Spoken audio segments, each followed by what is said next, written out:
Assalamualaikum warahmatullahi wabarakatuh. Kaifa halukum? Bagaimana kabar kalian siswa-siswi kelas 9B dan E Madrasah Sanawiyah Manaratul Islam? Mudah-mudahan asa an nakuna fi khair, mudah-mudahan kita dalam keadaan baik wa afiat dan sehat wal afiat. Amin ya rabbal alamin. Mada darsunal an? Pelajaran apa kita sekarang? Darsunal an Ahlus Sunnah wal Jamaah. Pada pembahasan 2 minggu yang lalu, karena minggu kemarin libur, kita membahas tentang tokoh dan ajaran firqah di dalam Islam. 2 firqah yang sudah kita bahas, yaitu firqah Syiah dan firqah Khawarij. Pada pembahasan kali ini yang akan kita bahas masih dalam tokoh dan ajaran firqah, tapi yang akan kita bahas adalah firqah Jabariyah, kelompok Jabariyah. Apa sih yang dimaksud dengan kelompok Jabariyah? Kata Jabariyah berasal dari kata jabara. Dalam bahasa Arab, jabara itu berarti apa? Memaksa dan mengharuskan melakukan sesuatu. Paham Jabariyah pertama kali diperkenalkan oleh Ja'ad bin Dirham, nama orang. Lalu dikembangkan oleh Jaham bin Safwan dari Khurasan, nama tempat. Jadi Jabaro artinya memaksa dan mengharuskan melakukan sesuatu. Dikembangkan, diperkenalkan oleh Ja'ad bin Dirham dan dikembangkan oleh Jaham bin Safwan dari Khurasan. Tokoh lain yang mengembangkan paham Jabariyah adalah Al-Husain bin Muhammad An-Najjar, nama orang, dan Dirar bin Amr. Kedua tokoh tersebut lebih moderat. Kenapa lebih moderat? Kalau tadi di atas Ja'ad bin Dirham dan Jaham bin Safwan ini artinya Jabariyah itu semua apa yang kita lakukan ini semua telah ditentukan oleh Allah. Manusia itu karish, seperti bulu yang ditiup oleh angin, gak bisa melakukan apa-apa, gak punya kekuatan apa-apa. Semua udah ditentukan oleh Allah. Menurut mereka kalau kita berbuat baik yaitu karena Allah sepenuhnya. Kalau kita berbuat jahat pun itu sudah ditakdirkan oleh Allah. Tapi menurut Al-Husain bin Muhammad An-Najjar dan Dirar bin Amr, mereka pun tokoh Jabariyah. Mereka berpendapat bahwa meski semuanya telah ditentukan Allah, namun manusia mempunyai peran dalam perwujudan perbuatan tersebut. Ketika kita beribadah, memang sudah ditentukan oleh Allah kita itu beribadah, tapi ada peran manusia di situ yang menentukan dalam perwujudan perbuatan ibadah kita tersebut. Menurut Al-Husain bin Muhammad An-Najjar dan Dirar bin Amr. Itu Jabariyah dan tokohnya. Lalu ajaran Jabariyah. Apa sih ajaran Jabariyah yang nyentrik, yang bertentangan dan yang agak nyeleweng dari ajaran Ahlus Sunnah wal Jamaah? Yang pertama, mereka menganggap bahwa manusia tidak memiliki daya dan kemampuan dalam berkehendak karena semuanya telah ditentukan oleh Allah. Kalau kita paham Ahlus-Sunnah wal Jamaah mengatakan bahwa memang Allah yang menentukan, tapi manusia pun memiliki daya dan kemampuan untuk menentukan hasilnya. Yang kedua, surga dan neraka tidak kekal menurut ajaran Jabariyah. Yang ketiga, iman adalah ma'rifat atau membenarkan dalam hati.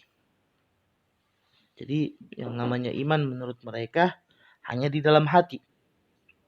Tapi menurut kita selain di dalam hati harus dilaksanakan dalam kehidupan sehari-hari oleh tubuh kita. 4. Kalam Allah adalah makhluk. Mereka menganggap bahwasanya kalam Allah firman Allah itu makhluk, bukan khalik, bukan qadim, tapi hadas, baru, makhluk. Kita menganggap bahwa kalam Allah adalah khalik, pencipta, bukan makhluk. Selanjutnya, Allah tidak memiliki sifat yang serupa dengan makhluk, seperti sama, mendengar, basar, melihat, dan kalam, berbicara. Menurut Jabariyah, Allah tidak memiliki sifat-sifat ini. Kenapa? Karena sifat-sifat ini sama dengan makhluk.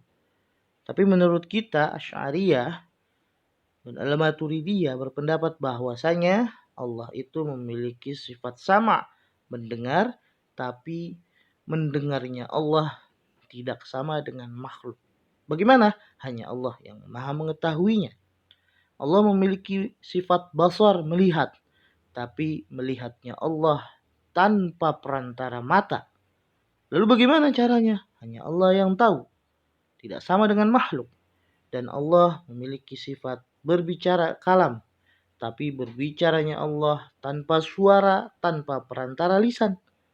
Lalu bagaimana Allah berbicara? Hanya Allah yang tahu. Kenapa? Karena kalamnya Allah, sifat berbicaranya Allah tidak sama dengan makhluk. Laisa kamitslihi syai'. Tidak ada yang sama dengan Allah sesuatu pun. Itu ajaran-ajaran Jabariyah. Firqah yang keenam, Allah tidak dapat dilihat di akhirat. Menurut mereka, di akhirat pun, di surga pun, orang-orang yang masuk surga tidak akan pernah melihat Allah. Tapi menurut keyakinan kita Ahlus Sunnah wal Jamaah Asy'ariyah Al-Maturidiyah menganggap bahwa nanti di surga kenikmatan yang paling sangat besar adalah ketika melihat Allah Subhanahu wa taala. Bagaimana cara melihatnya? Lalu bagaimana kebentuk Allah?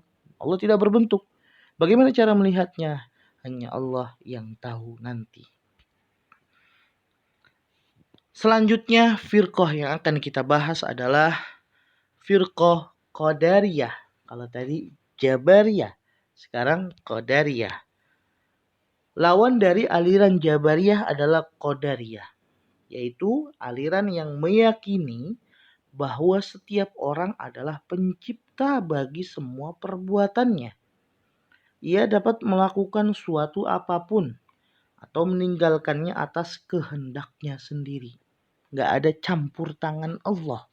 Kalau kita beribadah ya berarti itu kehendak kita sendiri, bukan karena takdir Allah.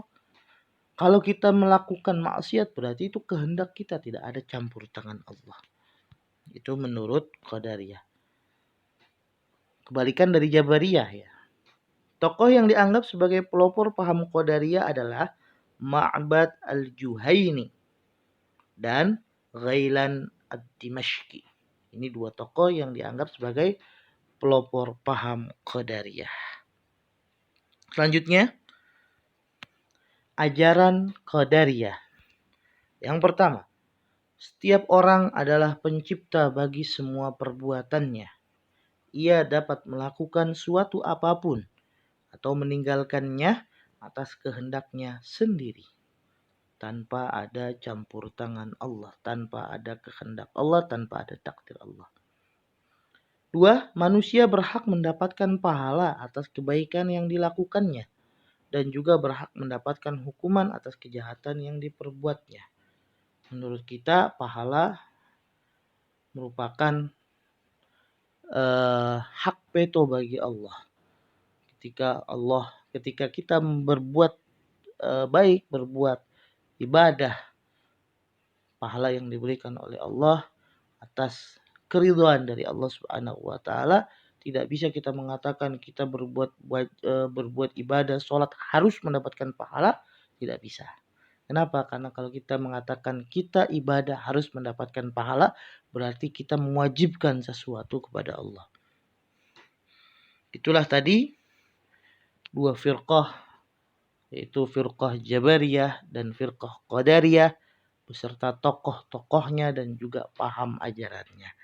Mudah-mudahan dapat dipahami oleh kalian. Semangat belajar. Kalau ada pertanyaan silahkan tulis di kolom komentar. Kita diskusikan. Assalamualaikum warahmatullahi wabarakatuh.